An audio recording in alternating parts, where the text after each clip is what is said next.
দেখুন, প্রথম আমরা জানি যে অনুপ্রবেশকারীরা এখানে আসছে, বাড়িঘর করছে, বিয়ে শাদী করছে, সন্তান হচ্ছে, আবার ভোটার কার্ড করছে, এগুলো আমরা জানতাম।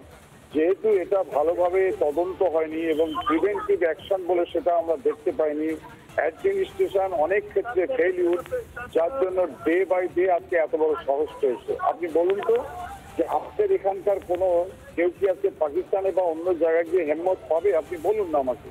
তাহলে তারা পাচ্ছে কেন? তারা অবলীলায় ঢুকে আসছে। এখন কেউ বলছে বিএসএফ এর দায়িত্ব, কেউ বলছে স্টেটের দায়িত্ব, কিন্তু আমরা মনে করি সাধারণ মানুষের যে আজকে নিরাপত্তা, সেই নিরাপত্তাটার ক্ষেত্রে কিন্তু একটা বিরাট শান্তি দেখা যাচ্ছে। অতএব এই ক্ষেত্রে কিন্তু প্রশাসনই উত্তর দিতে পারবে যে কেন এই ধরনের ঘটনা হচ্ছে। আর সাধারণ মানুষ মনে করে যে প্রশাসন এবং ডিআইবি, যেটা মুখ্যমন্ত্রী বলছে ডিআইবি কে সতর্ক করছে, টোটালি ডিআইবি কিন্তু আজকে ফেলিউর, এবং তার সাথে রাজনৈতিক কিছু আন্তঃ প্লাস পলিটিক্যাল লিডার কিন্তু they are also solidly responsible like this. ধন্যবাদ অরিন্দম বাবু। আমরা কথা বলছিলাম প্রাক্তন পুলিশ কর্তা অরিন্দম আচার্যের সঙ্গে, এবং যেটা নিয়ে প্রত্যেকে একটা কথাই বলছেন যে শুধু তো একটা বিচ্ছিন্ন ঘটনা নয় যে সাইফ আলী খানের উপর এই হামলা ঘটনা হয়েছে, হামলার ঘটনা, সেখানে যে মূল অভিযুক্ত যাকে গ্রেফতার করেছে মুম্বাই পুলিশ, সে বাংলাদেশি, তার বাংলাদেশি একেবারে বাংলাদেশের মানুষ হয়ে সে অনুপ্রবেশ, বেআইনি অনুপ্রবেশ করেছে এদেশে, এবং সেখানে তার বারবার নাম বদল, 5-6 মাস ধরে থানাতে থাকা। এবং এই জায়গা থেকে আমরা কথা বলবো, কর্নেল সব্যসাচী বাগচি রয়েছেন আমাদের সঙ্গে, প্রাক্তন সেনাকর্তা, আমরা তার সঙ্গে কথা বলবো। কর্নেল বাগচি, বারবার তো কেন্দ্রীয় সরকার, কেন্দ্রীয় গোয়েন্দাদের তরফ থেকে অ্যালার্ট করা হচ্ছে যে এত সংখ্যক অনুপ্রবেশকারীরা, লক্ষ লক্ষ অনুপ্রবেশকারীরা এদেশে ঢুকে যাচ্ছে, তাও আবার আমাদের রাজ্যকে গেটওয়ে করে। এখনো কি আমাদের রাজ্যের এটা কি হাই টাইম যে এবার অন্তত শুধরে যেতে হবে, এবার অন্তত গেটটা বন্ধ করতে হবে? প্রশ্নটা হচ্ছে যে আমাদের রাজ্যে অনুপ্রবেশকারী বাংলাদেশি অনুপ্রবেশকারী বহুদিন ধরেই ঢুকে যাচ্ছে।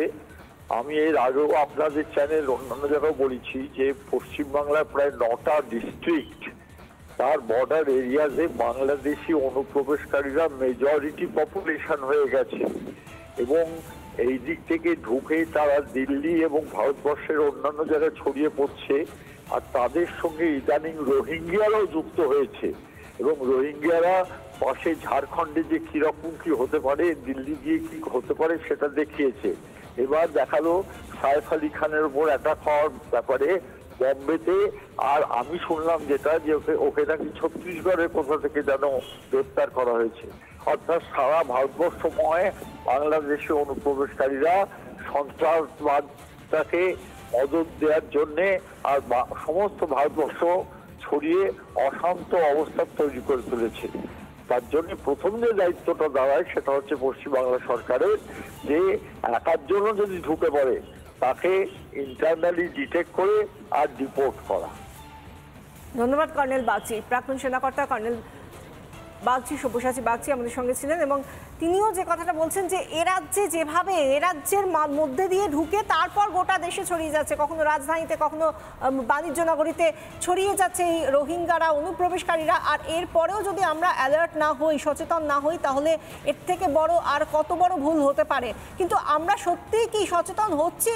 অন্তত জনপ্রতিনিধিরা, শাসক দলের, তারা তো অন্য কথা বলছে। তারা, যেমন আমরা দেখলাম হুমায়ুন কবির, তিনি বলেছেন যে এই ঘটনা নাকি, এর পেছনে নাকি বিএসএফ জড়িত রয়েছে, অর্থাৎ অনুপ্রবেশ হচ্ছে তার জন্যও নাকি বিএসএফ দায়ী। এই রাজ্যে শাসক দল বা প্রশাসনের কোনো দায় নেই। কি বলছেন হুমায়ুন কবির, একবার শুনুন। অন্য দেশ, তাছাড়া ওই দেশে সবসময় গন্ডগোল লেগে আছে, অনেক বেশি দরিদ্র মানুষ ওখানে আছেন। আমি বাংলাদেশের কোনো সমালোচনা করছি না, কিন্তু কথা হচ্ছে যে বাংলাদেশের যে মানুষজন এদিকে যাতে আসতে না পারে, যখন দেশ আলাদা যখন হয়েছে আলাদাই থাকতে দেওয়া ভালো, কোনো ধর্মের ভিত্তিতে নয়, কোনো অন্য কোনো ভিত্তিতে নয়, কোনোভাবেই বিনা ডকুমেন্টসই অনেকে চলে আসছে। সেটা আসলে তাকে প্রতিরোধ করতে হবে। তার জন্য বিএসএফ দায়ী, তার জন্য পশ্চিমবাংলার সরকারকে দায়ী করা উচিত নয়, কারণ বর্ডারে তো বিএসএফ গার্ড দিচ্ছে। তো বিএসএফকে নজর এড়িয়ে বা ওর সহযোগিতায় পয়সা দিয়ে বা কোনোভাবে ম্যানিপুলেট করে তারা যদি এই দেশে চলে আসে, তাহলে সেটার জন্য বিএসএফ এর রেসপন্সিবল, বিএসএফ দায়ী একটা। আচ্ছা, মানে এটা রাজ্য সরকারকে দোষ দেওয়া ঠিক। ভারত সরকারের আইবি আছে, তারা ইন্টেলিজেন্স ব্রাঞ্চ আছে, তারা ঢুকে যাওয়ার পর তারা কি করছে সেখানে তার খোঁজ খবর করে, কি করছে না করছে সেগুলো দেখে, কিন্তু ঢোকাটা তো আটকাতে হবে, ওটাই তো মূল কথা। নানা ধরনের কন্টেন্ট দেখার জন্য লাইক করুন, শেয়ার করুন আমাদের ফেসবুক পেজ, সাবস্ক্রাইব করুন আমাদের ইউটিউব চ্যানেল। পাশাপাশি অন্যান্য ব্রেকিং নিউজের জন্য অবশ্যই চোখ রাখুন রিপাবলিক বাংলায়।